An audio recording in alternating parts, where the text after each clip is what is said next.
Next 9 news में आपका बहुत बहुत स्वागत है। मैं हूं आपके साथ अबरारुल हक रहमानी। महाराष्ट्र की सियासत में इस वक्त जो तमाम खबरें आ रही है उसको लेकर के ऐसा लग रहा है कि अभी एकनाथ शिंदे की सरकार जो है वो अस्थिर हो सकती है, क्योंकि अब देखिए कि लगातार जिस महाविकास आघाड़ी गठबंधन को तोड़ करके एकनाथ शिंदे ने नई सरकार बनाई, अब उसी एकनाथ शिंदे से जो अजीत पवार के ताल्लुकात है वो बढ़ते हुए नजर आ रहे हैं। और अजीत पवार की अगर यहाँ पर बात हो रही है तो उस वाक़े का जिक्र करना भी काफ़ी अहम हो जाता है। जिस तरीके से उन्होंने एनसीपी के कार्यकारिणी समिति की बैठक से उठ करके चले गए थे और लगातार उनके बचाव में जिस तरीके से उन्होंने बयान दिया और ये कहा कि वो किसी काम से चले गए थे, और जब वो उठ करके गए उसके बाद ही लगातार जो उनके समर्थक थे वो लगातार नारेबाजी करनी शुरू कर दी उन्होंने।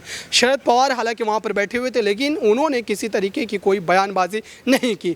और अब ये सूत्र के हवाले से बताया जा रहा है कि दरअसल अजीत पवार जो है आने वाले समय में एनसीपी और शरद पवार को एक बड़ा झटका दे सकते हैं, क्योंकि इस तरीके का कदम उन्होंने इससे पहले भी उठाया है। क्योंकि अगर आप देखें तो पिछले विधानसभा चुनाव के बाद उनका जो कदम रहा था, देवेंद्र फडणवीस के साथ मिलकर के उन्होंने उप मुख्यमंत्री पद की शपथ भी ले ली थी कि जो राज्यपाल थे भगत सिंह कोश्यारी उनके समक्ष जा करके। तो अब इस तरीके के कदम जो है उनके द्वारा उठाया जा सकता है, जबकि खुद एनसीपी, शिवसेना, कांग्रेस जैसी पार्टियों की हालत जो है वो महाराष्ट्र की राजनीति में बद से बदतर होती नजर आ रही है। ऐसे में अगर अजीत पवार के इस सियासी कदम की बात की जाए तो वो काफ़ी चौंकाने वाला होगा, खास करके शरद पवार के लिए, वो भी इस तरीके की गंभीर स्थिति में, क्योंकि खुद शरद पवार सरकार से बाहर होने के बाद उनके लिए भी एक बड़ी चुनौती जो बनती जा रही है। क्योंकि शिवसेना पार्टी के बाद अगर मुख्य विपक्षी के रूप में कोई दल है तो वो एनसीपी ही है। और अगर क्षेत्रीय राजनीति के स्तर पर अगर हम देखें तो शिवसेना के बाद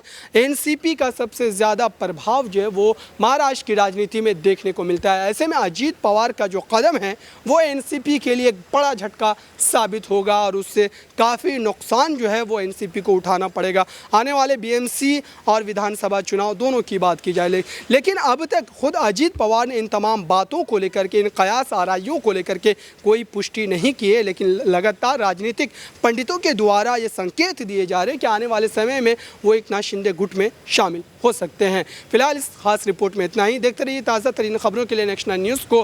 कैमरामैन सुमित के साथ मैं अबरारुल हक रहमानी।